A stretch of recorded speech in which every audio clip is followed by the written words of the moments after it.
hit him with that snare.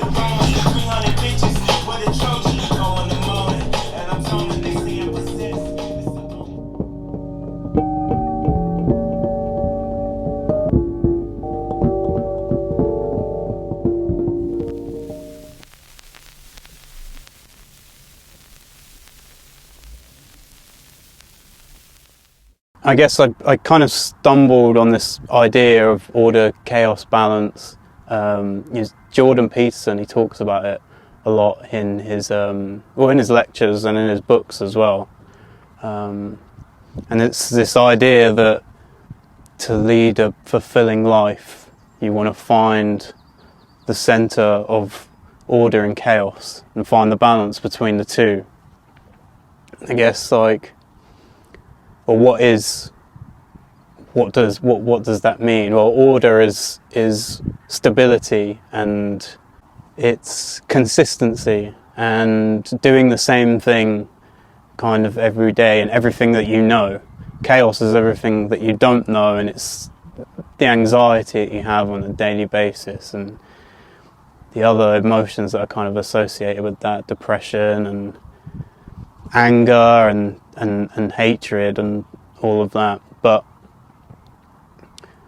what he basically says is, to lead a fulfilling life, you need to be exploring chaos, but having one foot in order, and understanding, having a good footing, but exploring the unknown is the most exciting place to be.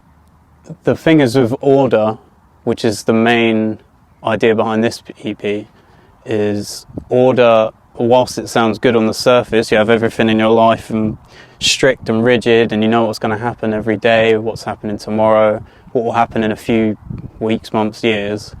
It's stagnant and rigid and boring. There's nothing that changes, and there's nothing exciting about it. It's the same kind of thing day in. And I even know from my own situation, when I've been in, when everything in my life felt like it was going incredible, I still found myself in states of depression and anxiety, even when on the surface it seemed like everything was going swimmingly.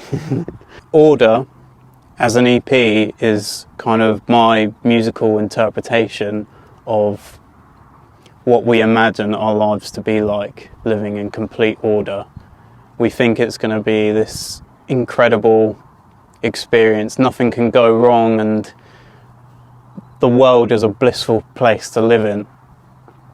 But in reality, that's not life. There's always going to be turmoil, and to lead a fulfilling life, at least in my opinion, you need both. You need one to appreciate the other, and vice versa. Yeah, there are some specific parts in the EP which I think represent those core ideas. I mean, with every track I try to approach it and interlink it within that kind of idea and philosophy. Ukiyo, for example, actually means, and I'm probably butchering how to saying the name of that word, but it means floating world. And what I imagined with that track is this life of order that we're all trying to work towards. It's almost like a mirage in the distance. It's a floating world that you can't quite catch. It's something perfect that's in an imperfect world. I guess I was going through a period of just trying to experiment a bit more. I've been writing singles for so long, and I wanted to push myself to be creative and try something new, try something different. And I think every track on the EP has its own story and its own sound, but it still fits within the ecosystem of the EP.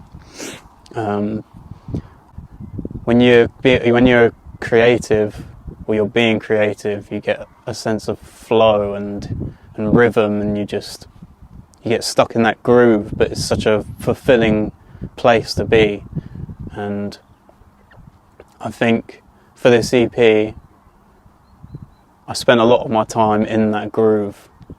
I think because it's electronic music, there's no words in it, so it is up for interpretation from the listener. My approach to making it might not necessarily come through to whoever's listening to it. In that case, they're just going to be listening to the music. But I'd like to think that people would it would help people's lives in their own way. Even for myself, like for my favourite artists, the tracks that have impacted my life the most, I'm sure when they were writing it, they probably had a completely different idea of how they felt about it. But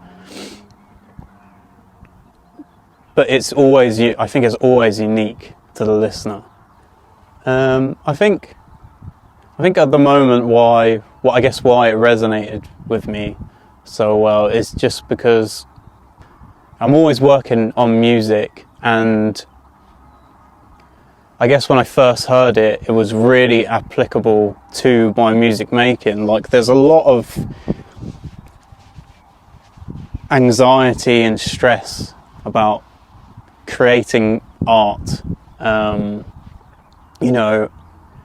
I could be better. This could sound better. I should be like this artist. That's like, I kind of see that as like the chaos side of it. You're just like battering yourself, thinking and saying that you could be better. You could just be an overall better artist. But then there's also that order side of it, where you kind of have everything in check, and you're going well, and things are going swimmingly. You feel like a great producer, you feel like a great artist and creative, and you feel like what you're creating could have a really positive impact on someone's life. But I guess what I realised is you can't have one or the other. There's always that interchange. I think to be a successful artist, you do need to doubt yourself at times. You do need to be hard on yourself. Not to the extreme, but to the point where it pushes you to make better art. And that's when I found myself making my best work, is when I'm, like I said before, I'm exploring new ideas, new sounds, new experimentations, but I have one foot in order, what I know already. So